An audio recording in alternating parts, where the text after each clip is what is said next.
ಈ ಗಾಡಿಯ ರಿವ್ಯೂ ಮಾಡಕ್ಕೆ ಫಾರಿನಿಂದನೇ ಉರ್ಗಿ ಕಳ್ಸ್ಬಿಟ್ಟಿದೀನಿ. ನೀನು ಬೇಡ್ಕೊಂಡಂಗೆ ಹೆಂಗೋ ಹೇಳ್ಬಿಟ್ಟಿದ್ಯಾ, ನಾ ರಿವ್ಯೂ ಮಾಡ್ತೀನಿ. ಅದೇನ್ ಮಾಡ್ತೀಯ ಮಾಡು, ವ್ಯೂಸ್ ಆಗಿಲ್ಲ ಅಂದ್ರೆ ಚಚಾಕ್ಬಿಡ್ತೀನಿ ಹಂಗೆ. ಕರೆಕ್ಟ್ ಆಗಿ ಇನ್ಫಾರ್ಮೇಶನ್ ಹೇಳು, ಪಟ ಪಟ ಪಟ ಅಂತ. ಹಾ ಆಯ್ತು, ಆಮೇಲೆ ನೆನೆ ಹೇಳ್ಕೊಂಡಂಗೆ ಕರೆಕ್ಟ್ ಆಗಿ ಗಟ್ ಮಾಡಿದ್ಯಾ ತಾನೆ.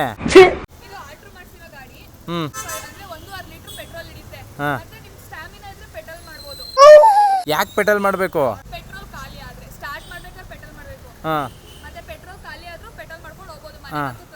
ಓಕೆನಾ? ನಂಬರ್ ಪ್ಲೇಟ್ ಬಗ್ಗೆ ಗೊತ್ತಾ? ಯೂನಿಕ್ ಪ್ಲೇಟ್ ಗೈಸ್, ಸೀರಿಯಸ್ ಆಗಿ ಹೇಳ್ತೀನಿ. CTO 4355 ಅಂತ. ಲೂನಾ ಗಾಡಿ ಎಷ್ಟು ಬೇಕಾದ್ರೂ ಸಿಗುತ್ತೆ, ಬಟ್ ಈ ನಂಬರ್ ಪ್ಲೇಟ್ ಅಂತ ಯಾವ್ದೇ ಕಾರಣಕ್ಕೂ ಸಿಗಲ್ಲ. Fantastic, my blooding. ನನ್ನ ಪ್ರಕಾರ max to max 45 years back ಈ ನಂಬರ್ ಪ್ಲೇಟ್ ಯೂಸ್ ಮಾಡಿದ್ದು. ಈ ಗಾಡಿ ಯೂಸ್ ಮಾಡ್ತಿದ್ದಾರೆ. ಯಾಕಿಲ್ಲ? ನೀನೇ ಚೆನ್ನಾಗಿಲ್ಲ, ವಾಯ್ಸ್ ಏನ್ ಬತ್ತು? ಹೇಳು, ನೆಕ್ಸ್ಟ್ ಹೇಳು. ಇವಾಗ ಮೇನ್ ಆಗಿ ಗಾಡಿ ಸ್ಟಾರ್ಟ್ ಮಾಡೋದು ತೋರಿಸ್ಬಿಡಪ್ಪ. ನೀನ್ ಏನಾದ್ರೂ ಇವಾಗ ಕರೆಕ್ಟ್ ಆಗಿ ಸ್ಟಾರ್ಟ್ ಮಾಡ್ಬಿಡು ಗಾಡಿನ. ಇದೇ ಆರಾಮದಲ್ಲಿ ನೀನ್ ಏನ್ ಕೇಳ್ತೀಯ ಅದ್ ಕೊಡಿಸ್ತೀನಿ.